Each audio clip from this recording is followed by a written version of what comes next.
One of my favorite story, I wrote it about Fun Shark. Fun Shark is a place where normally kids go and play. And my friend got to take her son there and we went together.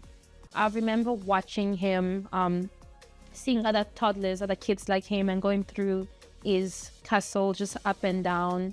And our other kids were curious to see him. And I just thought it was very interesting to kind of see the world of the little people. So when I was young, my father used to play the guitar for us and sing along and put our songs in each one of these songs. And it will be like a story we'd create for us. And that has stuck with me.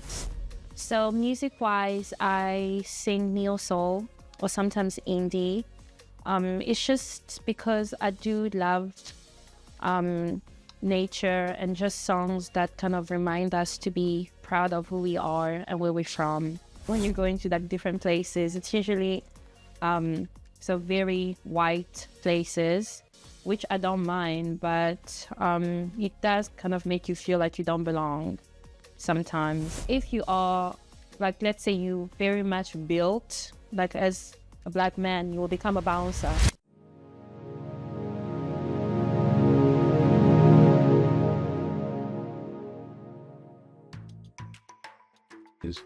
My name is Jeannie and I am from South Africa and the DRC Congo. I just moved here about 2 years ago and I'm just learning the culture. I am staying in a very, very small town called Middlesbrough. It's a town based on, I think, wars and factories, but then I think it has grown into something very multicultural. About 2 years, in and out just for uni and work. Being in this town, what I do artistically is I sing, I write, and I do some couple of creative editings. What do I mean by all of this? So music-wise, I sing neo soul or sometimes indie.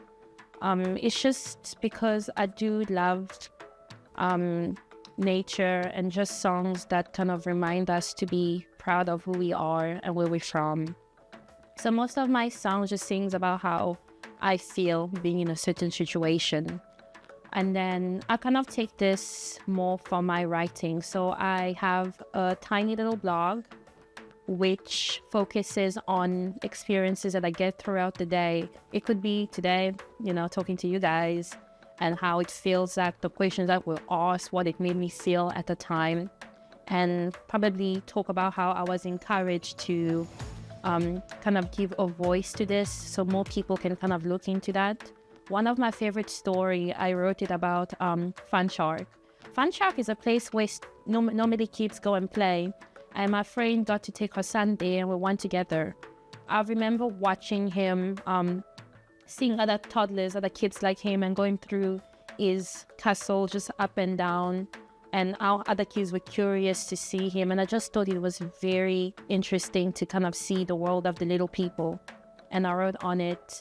And after that, I had to go home, kind of figure out what illustration I can create for an image that can make people feel as warm and innocent, because it has to do with a toddler. My inspiration when it comes to music is definitely Erykah Badu, unfortunately. Love her to bits and pieces, and Kanye, because they are amazing. And my African inspiration does come from the Congo. I love hearing the guitar strummings, especially because when I was young, my father used to play the guitar for us and sing along and put our songs in each one of these songs. And it will be like a story we'd create for us. And that has stuck with me artistically. So everything I do, I want to make sure if you look at it, you read it, or you listen to it, you kind of get that feeling of innocence and youth.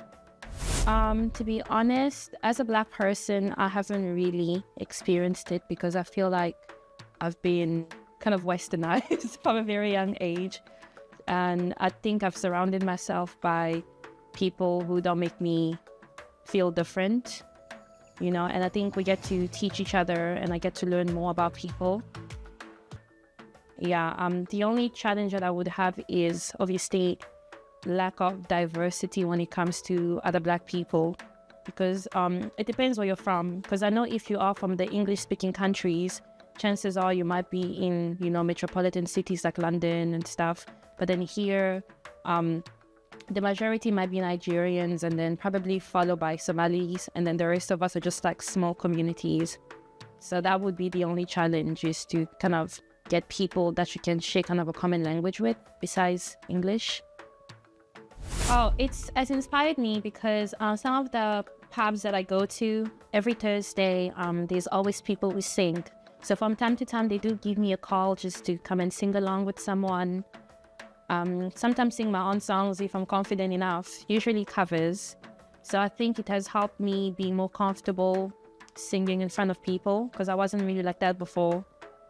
And hopefully I will get better. I know last time I went to an open mic and I ended up being invited to a different one in Newcastle. So that was a wonderful, different experience.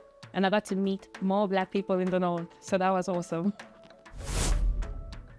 Obviously, again, lack of diversity when you're going to like different places. It's usually so very white places, which I don't mind, but it does kind of make you feel like you don't belong sometimes, because it's so different.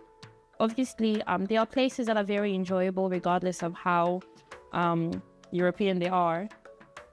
So it's just, obviously it makes you miss home more, because, you know, at least where you're from, you get to hear things that you know, there's like a familiar scent about it. I enjoy that I get to be hired as diversity hire. It's really wonderful, really. Then I can, sometimes being the only Black person, it sucks, but it's like, I feel like a celebrity somehow. Another thing is, I love Scotch eggs. People say it's disgusting. I don't know what it is, but every morning I get myself a Scotch egg. It's the perfect thing for breakfast. It's easy. It's already done. Another thing is live music. I think almost every single pub or bar you go to on a Thursday, there should be someone singing live. So I really enjoy that. In Middlesbrough, I think there is very little for Black people. If you are, like, let's say you very much built, like as a Black man, you will become a bouncer, If you are a woman around the age of 25 plus, you're gonna become a care worker. So those ones are a little bit, it's like low-end jobs, basically. Meanwhile, you're kind of capable of more. Because I do law, I do understand why the system is created that way, but it's like, why would you create a town where you're inviting all races, but then we still get some type of blockages in that sense? Yeah. None and whatsoever. Nothing. Sometimes I know this town is popular because of uni, and university tries to put things in place to help, but they don't really help. You basically get a person to talk to, and even that person is struggling as you are. So there's like a disconnect there. I think they should be doing way more. If you're going to create a town for diversity, there shouldn't be racial blockages. Obviously, I think they might not see it because to them it's a norm. But to an outsider who's invited here with promises of a better future, it feels like a scam.